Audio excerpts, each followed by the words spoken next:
मैं रंजीत सम्राट, आप देख रहे हैं और न्यूज़ बिहार। इस वक्त हम हैं मोरमा प्राथमिक कृषि साख सहयोग समिति के परिक्षेत्र में।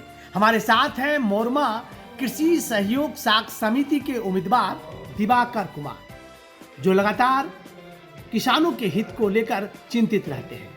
किसान को कैसे कृषि यांत्रिकरण, धान अधिप्राप्ति, गेहूं अधिप्राप्ति और खाद बीज की समुचित व्यवस्था कैसे किया जाए, इन तमाम मुद्दों को लेकर पहले से चिंतित रहे हैं। और इस बार किसानों के मुद्दे को लेकर वो किसान के नेता के रूप में आप लोग के बीच आए हैं। मैं आपको रूबरू कराना चाहेंगे दिवाकर जी से और जानने का प्रयास करेंगे क्या संदेश है किसानों के लिए। क्या कहना चाहेंगे दिवाकर जी? सबसे पहले तो मैं आपके चैनल को धन्यवाद देता हूं कि आप हमारे पंचायत में पैक्स से जुड़े न्यूज़ को लेने आए हैं और किसानों को हमारे तरफ से हमारा जो सूचना है या फिर हमारा जो उनके प्रति विचार है वो पहुंचाने आए हैं। तो सबसे पहले मैं अपने पैक्स के जितने भी मतदातागण हैं, कृषक हैं, मैं सभी का अभिनंदन करता हूं और सभी से अनुरोध करता हूं कि ये सही समय है जब आप अपने लिए सही निर्णय ले सकते हैं। और बहुत ज़्यादा तो इस पर मैं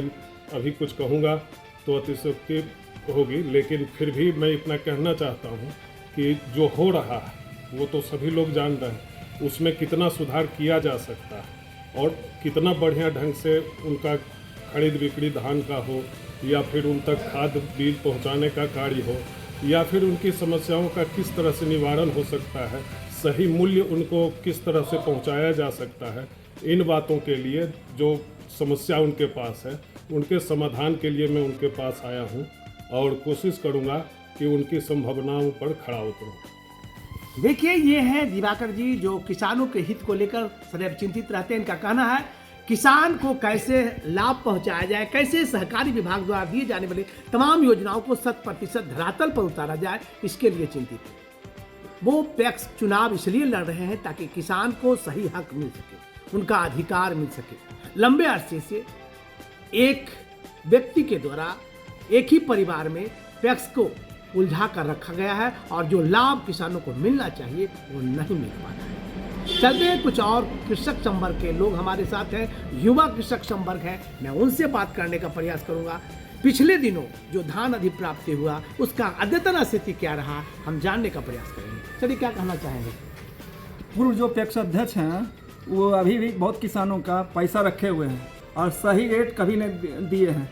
और जो हमारे उम्मीदवार हैं दिवाकर जी, शिक्षित उम्मीदवार हैं और किसान के प्रति सजग रहते हैं, इसलिए हम लोग ने दिवाकर जी को समर्थन किया है।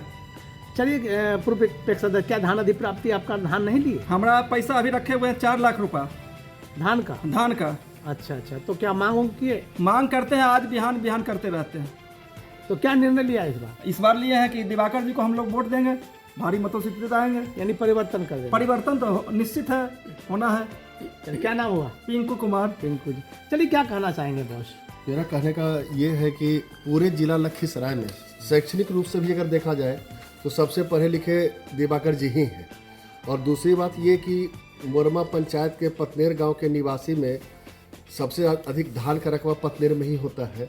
और धान का समय पे खरीदारी होने से होता क्या है कि किसानों को रबी के लिए लागत मूल्य भी समय पे मिल जाती है और उसके कारण क्या होता है, फसल चक्र में जो पहले समय पे लगता है तो उसका लागत भी कम आता है और उपजा भी ज़्यादा होता है, तो उससे भी किसानों को लाभ होता है। साथ ही साथ जैसे अभी वर्तमान में देख लीजिए, अभी हार्वेस्टर कटिंग का मैटर चल रहा है, आने का मुद्दा है।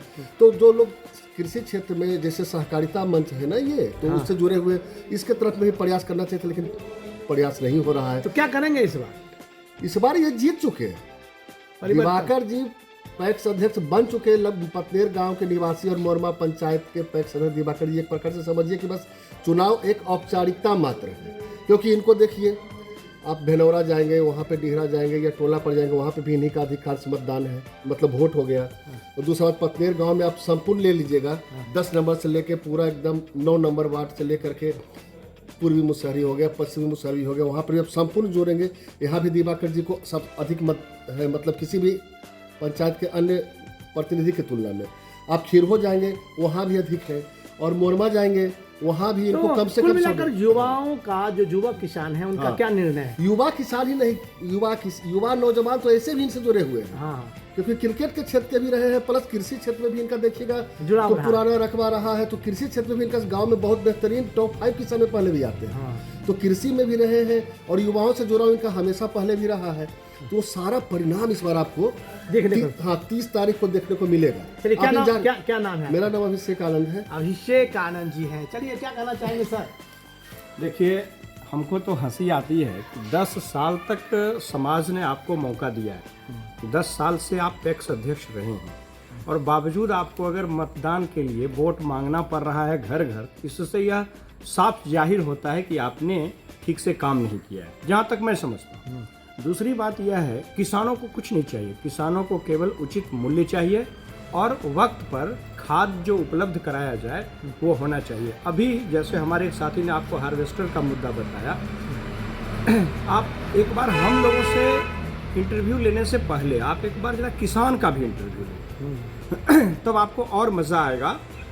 और आप देखेंगे कि हमारा जो किसान का समुदाय है वह डर के साये में जीता है कि उस पुराने पैक्स अध्यक्ष को डर से धान देना नहीं चाहते कि अगर हम धान देंगे तो हमको उचित मूल्य छोड़ दीजिए, पैसा ही नहीं मिलेगा। ये सिचुएशन होता है। उचित मूल्य एक अलग चीज़ है, मैं महाजन के यहाँ भी बेच करके मूल्य प्राप्त करता हूँ।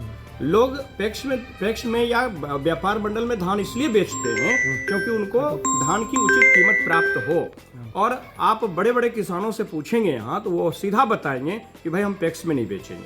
तो क्या निर्णय है इस बार? निर्णय है कि दिवाकर जी इस बार क्रमांक संख्या 2 पर इनका है ब्लैक बोर्ड छाप और भारी मतों से जीतेंगे। जैसे मेरे साथी ने कहा ना कि औपचारिकता बाकी है, बस केवल सर्टिफिकेट देखना बाकी है। और मैं आपको विशेष निमंत्रण देता हूं कि आप 30 को आकर के इनका इंटरव्यू करेंगे। चलिए, क्या नाम होगा? मेरा नाम विजेंद्र कुमार है। और लगातार इन लोगों का कहना है कि इस बार परिवर्तन होकर रहेगा। अंतिम में हम आपको दिवाकर जी के पास ले जाना चाहेंगे और पूछना चाहेंगे कि क्या किसानों के लिए क्या संदेश है? देखिए, जैसा कि मेरे ग्रामीण और हमारे सभी सहयोगी लोग आपको सारी बातों से अवगत कराए, मैं खुद भी एक किसान परिवार से हूँ, इसलिए एक कृषक का अनुभव क्या होता है, उसका सुख दुख क्या होता है, उसको कौन कौन सी सुविधाएं चाहिए, इन बातों से मैं भली भांति अवगत हूँ। मैं कोशिश करूँगा कि इन सभी जो जिन समस्याओं से वो जूझते हैं उनको मैं दूर कर सकूँ, क्योंकि उसका मैं खुद अनुभवी हूँ। और मैं इतना ही अपने मतदाताओं से, अपने पैक्स के जनता से, जितने भी हमारे वोटर हैं या फिर जो वोटर नहीं भी हैं, उन सभी से अनुरोध करूंगा कि आप लोग आगे आइए और 29 तारीख को ब्लैक बोर्ड छाप पर क्रमांक 2 पर मुहर लगाकर हमें विजयी बनाएं, ताकि मैं आपके आगे आगे चल सकूं और आपके पीछे पीछे सेवा करने के लिए हमेशा तैयार रह सकूं। तो ये है दिवाकर जी, जो स्पष्ट तौर पर तमाम कृषक संवर्ग के लोगों से अपना आशीर्वाद मांगा है। आशीर्वाद के साथ साथ उन्होंने स्पष्ट तौर पर यह कह दिया है कि आप हमें आशीर्वाद दीजिए, मैं आपके विश्वास पर खड़ा उतरूंगा। देखते रहिए ऑन न्यूज़ बिहार।